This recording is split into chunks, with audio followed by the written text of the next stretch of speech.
Hello, welcome along, welcome back, welcome anyway. Here we are now with pack 65, and this is the DeAgostini Ford Mustang Shelby GT500 from 1967 in massive 1/6 scale. Just to give you an idea how big it is, there is the dashboard in my hands. It's huge. So it's going to look nice part next to my 1/6 scale Tamiya Harley Davidson. So, before the Mustang, the Avanti and the Allegro. By the way, if you want to find out about how to get one of these and build it for yourself, in the comments down below, in the description, sorry, there's a link. You can go there, it takes you to the DeAgostini website, and you can see this and some other new exciting projects coming. So, as usual, we'll look at the magazine before we look at the parts and then do some assembly work. So, before the Mustang, the Avanti and the Allegro. Before launching the Mustang, Ford developed several prototypes which, although they were never launched on the market, stood out for their innovative designs. They had an obvious influence on the styling of the first generation Mustangs. I find that amazing. I've never heard of the Avanti and the Allegro. I know the Austin Allegro. Every time a wheel falls off, Allegros. And I've heard of Avanti in motorsport and stuff, but never knew that they were Ford products. But yeah, the Allegro had a fastback style roof with a small sloping integral trunk lid. The project never got beyond prototype stage, but it was to have an important influence on the design of the Mustang, especially of its fastback variant. Yeah, you got the T-bird rear lights there, haven't you? And you got the strakes there, so you can see it's starting to get this sort of a Mustang look. But it looks very, you know, if you took the badges off and told me that was an old, I don't know, an old Maserati or maybe an old Fiat, I would believe you. So there we go. You can see here the sketch by Gail Hardeman, dating from 1963, was inspired by the lines of the Allegro. It was essentially what the 1967 Mustang Fastback would look like, having lost the small trunk of the 65. So there you go. And then here's a funny looking thing. Ford designers developed this striking roadster version in 1967 of the Allegro without a roof and with very low windshield and a completely redesigned rear end. There's all our bits. As I say, we're doing doormats and stuff in this one. Looks like we're going to be fitting a seat as well. Oh yeah, here we go. Ford GT Heritage Edition, a tribute to history. So the Ford GT67 Heritage Edition, paying tribute to the 1967 Le Mans winner, was launched to coincide with that victory's 50th anniversary. Aren't they gorgeous? Look at them. The Ford GT66 Heritage Edition was inspired by the controversial winner of the 1966 Le Mans race, which Ford won for the first time. Beautiful. Absolutely gorgeous in those Golf colours. The Standards GT is a sports car limited production of which ended in 2022. Yeah, they only made few for special people.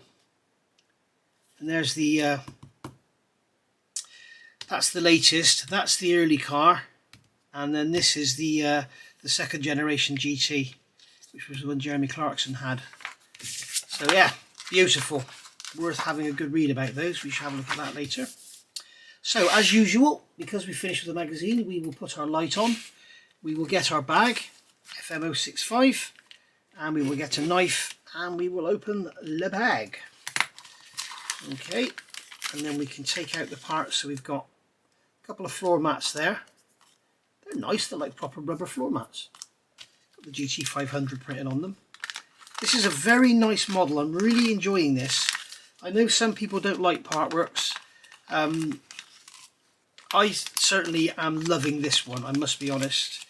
Some of them we know can be toy-like, but these large-scale cars are very much toys anyway, if you don't mind me saying so. But they are like big boys' toys, aren't they? They're great. So here we've got a seat belt, which needs to be ironed, I'm guessing. We'll get that crease out of there somehow. Maybe fold it back the other way. We'll look at that. And then here we've got sticky things. They're for sticking our mats down, I'm guessing. And then we've got these little inserts here that go in. And we've got another couple of seatbelt parts there. And we've got 2 bags of screws. So we will cut the screws open. So they're cut open for when we need them. We've got our stickers over there. We're not going to be using them yet. So we should have 1 wide and 2 long. Sorry, 1 wide long, 2 narrow long, and then we should have 3 here. These semicircles on the end are to help you unpeel them. So, remove the backing paper from one of the narrow front left carpet mats and stick the mat to one of the side recesses of the front carpet insert. So this is going to be the front carpet. Yes, that's the wider one. So we're going to take one of these and we are going to remove the paper. I'm going to put it back like that. And then what I'm going to do, try and do this so you can see what I'm doing. I'm going to slot that into there. I'm first going to check the wrong way up actually. I should have checked it before I took the backing off how well it fits, and it's a pretty exact fit. So what we're going to do is slot that into there. Okay, and then we'll... Nope, it's gone off. This is the trouble. I tried to do it so you can see. So we'll start with this end. Then we can put that end down, and then when that's right, we can just pull that away. Pull that down nice and even. There we go, that's that one in there. And then we can do the same with the other side. So we'll do this on here. Peel that one back. And then that one can go into there like so. Check it's square. Yep. And now when we know it's square, pull the backing back and just lay it down like that. There we go. And then finally, here we go, there.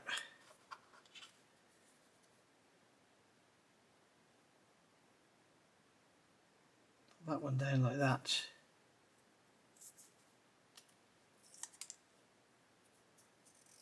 And there we go. That's that in. I've managed to get that one slightly off, haven't I? So I'm going to see if I can peel it back. You can peel it back, which is good. They've used a really good strong glue, but it's not so strong that it kind of welds itself on and you can't peel it back. It's the same with all these carpets. They're very nice indeed. There we go. So that's our front floor mat done. Next, take the rear left carpet and stick the 3 rear left carpet mats to it, as shown in the pictures. So once again, you don't need to see me do this. I'm going to turn the camera off. Hang on a second. Okay, there we go. So that's that all done. Right. So now we've got to remove the backing paper from the back of the larger of the rectangular double-sided adhesive sheets and stick it to the back of the front left carpet. Then remove the backing paper from the other side. Retrieve the floor assembly and stick the front left carpet insert into position on the floor. So we've got this here is to help us remove it. So we'll see how accurate a fit it is. So we've got a sort of 1.5 2 mil boundary, right? So what we'll do, in fact, what we'll do is we'll put this down like this. Doesn't really matter how well centered it is as long as it's not sticking out the sides. Put that on there like that. There we go. And then we're going to get a knife and we're going to puncture the surface and pull up. Come on, come up. Wow, this is good backing. My double-sided tape that I use, I just do that and it comes off really easy. Okay, so we've got that like that. So now we are going to position this. I should have not taken all that off, should I?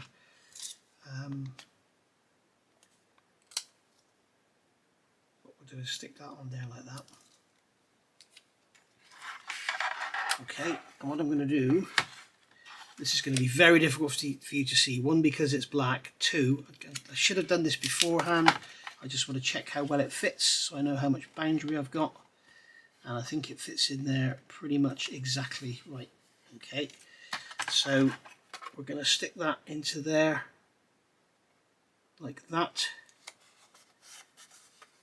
Just push the front end down, hold it down, and then we'll get something under it and peel away the backing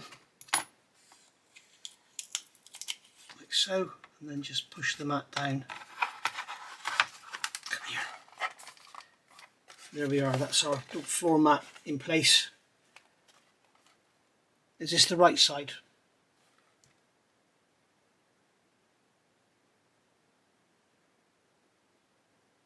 Yeah, it is the left side. That's okay. I thought I'd put it on the wrong side then, not that it matters, they're probably both the same size. And then we've got to do the same on this one at the back. So we'll take that off of there. position that one onto there like so. Make sure it's not hanging out of the edges. I've managed to get a crease in it. So what we'll do is lift it up. In fact, the easiest thing to do is going to be slice it and then put it down like that. That's the easiest thing to do if you get a crease in it, because it's so thin. And then this one, move the page, this one is going to go in like that with the GT500 facing back as well. A beautiful fit they are. And there we go, there's our floor mats in. It's looking lovely, isn't it? It does look really, really nice with all this carpet material and everything in there. That does look lovely.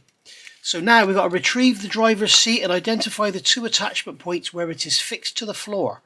Put the seat on the floor, then turn the assembly over, and from the underside of the floor fix the seat in position with two PS14 screws.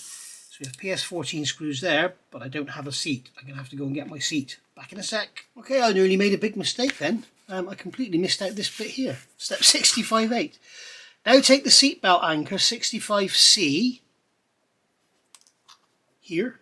That's nice, isn't it? It's got a little steel insert there for the seatbelt anchor, but it's got a little nib on there. So I'm going to grab a diamond file and just remove. Oh, that is bloody hard. Just remove that just to smooth it off a bit. There we go.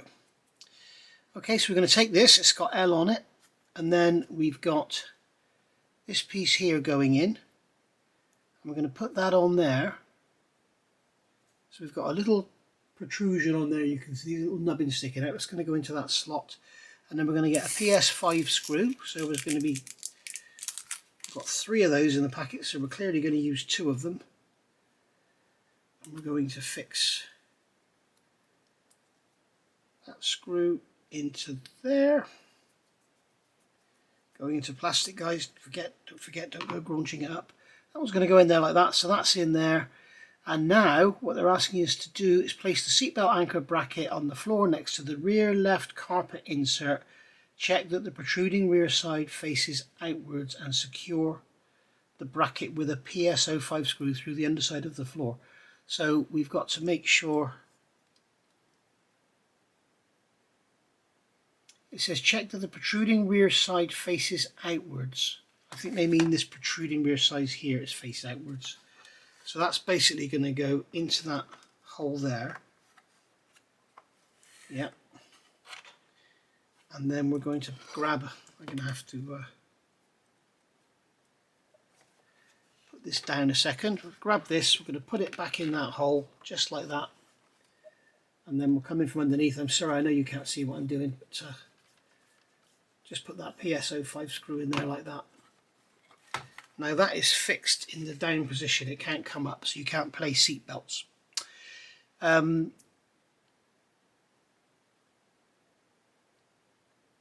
Insert the buckle of the seatbelt 65E into the slot in front of the rear left carpet insert. The Cobra emblem on the other end of the belt must face upwards. Okay, so there's our Cobra emblem. Now this I think needs somewhere I'm going to have to try and iron it out or something. But that is going to go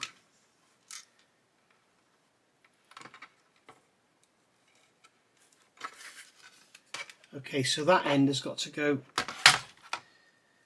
this end here. Got to make sure the buckle has the Shelby badge facing upwards. You can see the little Shelby badge on there. So that is going to have to go in there that way. So that's got to go down through that slot. Go on. You know you want to.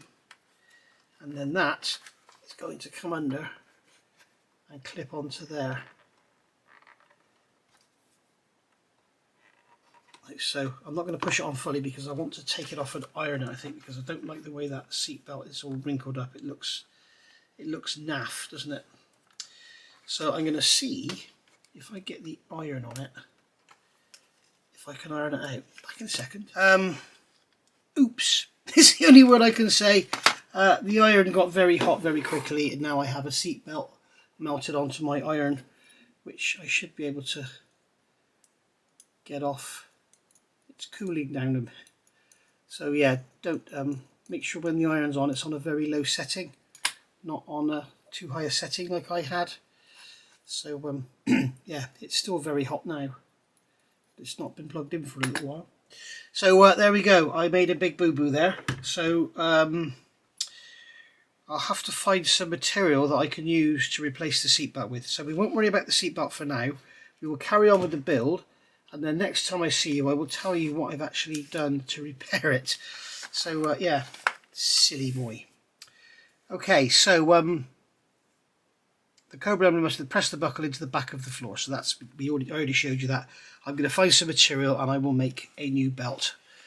Now retrieve the driver's seat and identify the two attachment points where it's fixed to the floor. Put the seat on the floor. So there's the two attachment points there. There is no sort of driver and passenger seat. They're both the same, I think. They both look identical. They don't have any knobs or anything on the outside like they would in a normal car. So they both look identical. So put the seat on the floor, then turn the assembly over, and from the underside of the floor, fix the seat in position with two PS14 screws. So what we're going to do is we're going to have this here. We're going to put those two lugs into those two holes there, like so. And then once again, we're going to grab our,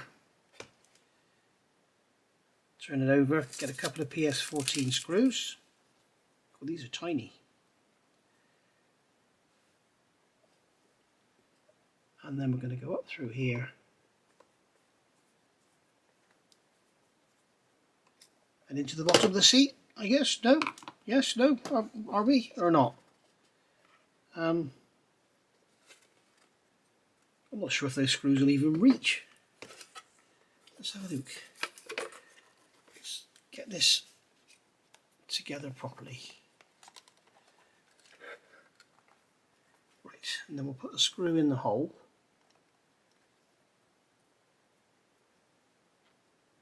Just like so. It's very strange with this model that the wheels are held on with very small screws, and the seats are held on with very small screws. But like when you get bits like this, they've got a lovely big chunky screw holding them in. You'd have thought they would have put big chunky screws to hold the seats in, wouldn't you? So don't over tighten them because they are tiny, and you will easily rip the threads out of them. There we go, so there's our seat fitted. So as you can see, we are really starting to look like a proper Mustang now. So I'm going to have to fit that, make that seat belt up and fit it, and that's just going to lie, once it's done, it's just going to lie across the seat like that. Okay. I'm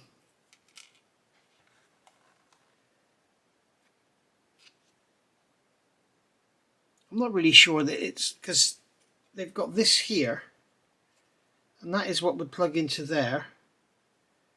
So I'm guessing, I don't know. I would have thought that this would be coming from the other side. But hey ho, what do I know? Oh, my fault, it is coming from the other side. I've actually been looking at putting it in the wrong hole. Yeah, it's supposed to go through that hole there. Which one is it? It's going into that hole there. On the other side, this is going into that slot. So yeah, I was doing it wrong. It goes into that slot and comes over here. So I don't know what that slot there's for. That must be for the rear seat. I'm surprised the rear seat would have seat belts. Very confusing now. Why they've got that there as well. Very strange. Anyway, right, that's that for this one. So I will see you all soon for part 66, Route 66, and in the meantime I will do something about repairing this seatbelt. Thank you for watching. Bye for now.